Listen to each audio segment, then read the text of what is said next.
बैतरणी नदीर सुरक्षा पाई अभिनव प्रतिवाद परिवेश को सुरक्षा बैतरणी नदी तथा विभिन्न नदी नालर सुरक्षा पाई दुर्नीति मुक्त प्रगतिशील मंच पक्षरु आरंभ होईछि बाली सत्याग्रह। बैतरणी नदी सर्जा को माफिया माने ताड़ी दिन राति शह शह ट्रिप बाली उत्तोलन करुछंती। गछ हाणी परिवेश को नष्ट करुवा बेले बाली पाई रास्ता असुरक्षित हो पड़ी। एथिपाई नदीर गतिपथ परिवर्तन होइथिबा बेले नदी मध्य सुखी जाउछि। तेणु बैतरणी बालीर सुरक्षा पाई आज मंचर 30 रु ऊर्ध्व सदस्य बैतरणी नदीर आनंदपुर बाली सर्जा निकटरे बाली भितरे बसी प्रतिवाद करिसंती।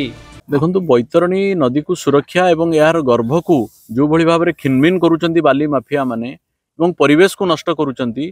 बैतरणी नदी अववाहिकार थिबा जंगलु गछ काटिकी नहीं जाउचंती रास्ता तैयारी करिया पई नदी को बेआईन भाबरे बाली उत्तोलन करिया पई एवं व्यवसाय करिया पई ए बैतरणी को बंचेइबा पई ए बैतरणी रक्षा एवं सुरक्षा पई आमे समस्त युवपीढ़ी अंटा भिड़ीचु। आशा मध्य करिवु केन्दुझर प्रत्येक युवक महिला छात्र समस्ते आगामी पीढ़ी पई बैतरणी नदी को सुरक्षित रखिया पई हेले यार मधुर जल को आगामी पीढ़ी पर्यंत पहुंचेइबा पई हेले आम समस्त को ए आंदोलन में सामिल होगा पड़ो। बाली पई सत्याग्रह करिया पई पड़ो। आगुरु आमे लवण सत्याग्रह जानिथिलु एवं राजेंद्र सिंह जल सत्याग्रह को जानिथिलु।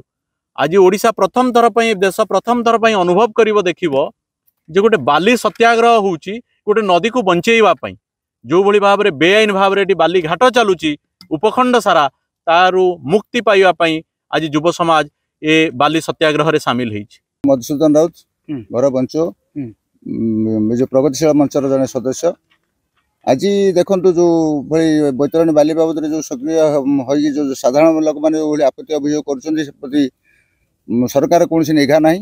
आज संपूर्ण भाव हरिलुट हो बाली से हरिलुट रे प्रतिवाद कलापर भी विरोधाभास आसूची। आम आज संपूर्ण नदी कूलिया लोक मैंने बहुत असुविधा हैरान पड़ुचु। एते जेते जहाँ कले भी प्रशासन एप्रति निघा ना। तेणु आम समस्त अनुरोध करुचु साधारण नागरिक सुरक्षा एवं माफिया मान को हटेवा कौन व्यवस्था कले आम समस्त निरापद रही पारंतु। हाटडीरू पार्थ सौरभ साह रिपोर्ट डुमाणी टीवी।